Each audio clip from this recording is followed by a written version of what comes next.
My name is David Jaffe. Welcome to the Wealth and Health Podcast, where you'll learn valuable skills and positive habits that will improve your life. This podcast originally aired as a video on my YouTube channel at youtube.com/beststockstrategy. The Wealth and Health Podcast is brought to you by beststockstrategy.com. The companies that had the predictable revenue streams without high customer concentrations would always get the higher valuations because 100%. there's less risk.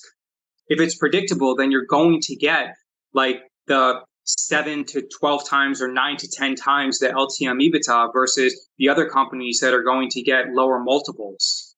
Well, that was one of the key reasons why I recognized that easy texting was a much better inherent business than Junebug. It also it was really taxing to go out to all the events and then wake up the next day and come home late. Especially as you get older. Yeah, especially as you get older. It's again, I wanted to get married and have kids and stuff. And so it all kind of I saw that was a better way to go in my opinion. And go ahead, please. Can we talk about what you're doing now, and then let's talk about the book as well? Yeah, sure. So in 2013, I ended up selling Easy Texting to a strategic acquirer, and I stayed on for a couple of years after that, and I did very well with that, and then after that, I could have started something new, but I decided not to because I had my first child, and I swore to myself that if I could be a present father, a present parent, that I would, and if I had the means to do that, then I should. And so instead of starting new startups, I started backing startups through venture, and I realized that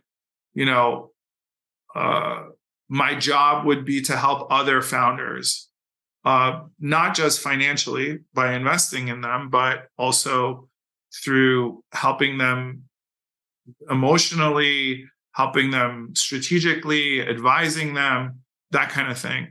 And that my time would be better served that way. And that way I could also be flexible with my time in terms of, being with my family. And so I've spent the last 8 or 9 years learning how to run my own family office, which also I do real estate investments, and I do private equity where we've bought companies and turned them around and done that too. But where it's mostly learning how to invest, just to be honest. And I'm still learning. I make mistakes all the time, but I've had some pretty nice wins as well in terms of venture investing and other types of investing. But the thing that I like to do the most is venture and startups. That's the most exciting to me, right? Do you have a quick aside? Do you have a tendency to more so bet on the jockey or the horse? Because from my experience, I think that some of the more successful founders or some of the more successful PE guys, they have a tendency to be 70% jockey and 30% horse, or what are your thoughts? I think that's a good ratio. I mean, the horse has to be interesting, right? Or I won't look at it, right? So right. If someone tells me they're going to make another Easy Texting, that's not interesting to me. Yeah, right? It's a saturated market right now. Yes, that's actually if you want to kind of extrapolate back to nightlife, I dealt with so many different characters. I mean, I got screwed over every which way you can imagine, right? And I got to learn the personalities of really smart, shrewd people, right? And when I say smart, I mean street smart and business smart to not intellectually smart. Not majority of guys in nightlife were not philosophers and enlightened and that kind of thing.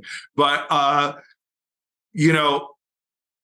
I got to learn from them to be able to assess when a founder has that like spark in them, where, there's this cliche that, you get to a brick wall and there are founders that will figure out a way over it, around it. And if they can't do any of those, then they break through it. Right. And those are the type of people that tend to win.